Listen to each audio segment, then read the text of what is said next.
Mallacoota is located on the eastern tip of Victoria, a relatively unspoiled wilderness home to an abundance of flora and fauna.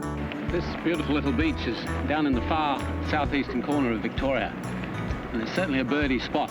There are pelicans out on the sandbanks and nesting terns and waders of all kinds. Its comparatively inaccessibility and isolation have deterred all but the most adventurous holidaymakers and sportsmen.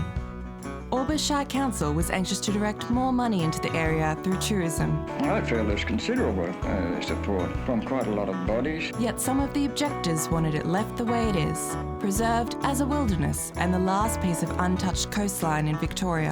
Our definition of a national park is an area of land that is set aside as it is, as it has been for all time. If this tourist road were constructed, a lot of the natural fauna and flora would be destroyed. Do you go along with this idea? No, I do not believe there would be a lot of the flora and fauna destroyed. With the coming of the SCC and the development of the road to the other side of the lake, the permanent population doubled over 10 years.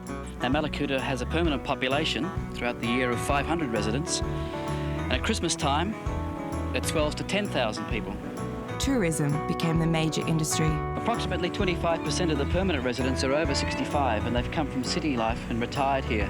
Approximately 25% are under 20 and they'll ironically have to go to city life to find employment because employment prospects here are few and far between. Most of the permanent residents are still concerned with the growing population.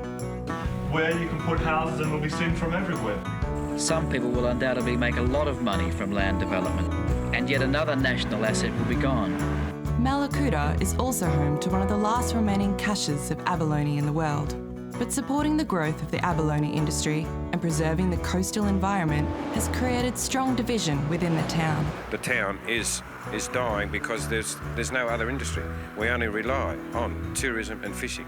If you take that natural character away, I think you destroy some of the things which people come to Mallacoota for. In 2010, the development of the controversial Bastion boat ramp further divided the town. The abalone processing plant is sort of one of the biggest employers here. The whole democratic process just seems to have been thrown out the door, so it has divided our community.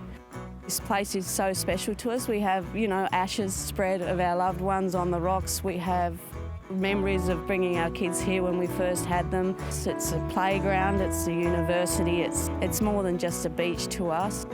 Today, Mallacoota still remains a magnet to all holidaymakers.